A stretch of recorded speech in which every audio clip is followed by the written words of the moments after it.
జగన్మోహన్ రెడ్డి గారి ఇంట్లో ఉన్నటువంటి చెల్లెల్ని తీసుకొచ్చి రోడ్డు ఎక్కించి జగన్మోహన్ రెడ్డి గారి మీద నిందలు మోపేటువంటి కార్యక్రమం. ఈ రాష్ట్రంలో ఉన్నటువంటి ప్రజలందరూ కూడా ఆలోచించాల్సినటువంటి అవసరం ఉంది. తండ్రి చనిపోయినా తండ్రి ఆస్తిలో వాటా ఇచ్చేటువంటి అన్నదమ్ములు ఉంటారు. తన సొంత ఆస్తిలో కూడా వాటా ఇచ్చి ఈరోజు జగన్మోహన్ రెడ్డి గారి మీద ఇంత దారుణంగా ఆడపిల్లలు మాట్లాడుతున్నా కూడా సంస్కారంతో ఒక మాట కూడా చెల్లెళ్ళ గురించి తప్పుగా మాట్లాడినటువంటి మానవత్వం ఉన్నటువంటి వ్యక్తి జగన్మోహన్ రెడ్డి గారు.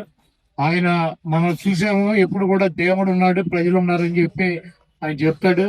తిరుపతి లడ్డు విషయంలో దేవుడు కూటమి ప్రభుత్వానికి కానీ ఆ కూటమిలో ఉన్నటువంటి నాయకులకు కానీ ఎటువంటి ముట్టికాయలు వేసాడో, ఏ రకంగా అభాసు పాలయ్యారో మనం చూసాము. తప్పకుండా ఆ దేవుడి దయతో ప్రజల దయతో జగన్మోహన్ రెడ్డి గారు ముఖ్యమంత్రి అవటం తథ్యం. ఈ దొంగ వాగ్దానాలు ఇచ్చినటువంటి ఈ కూటమిని ప్రజలు కూటమి దించే రోజులు దగ్గరలోనే ఉన్నాయని చెప్పి తెలియజేస్తూ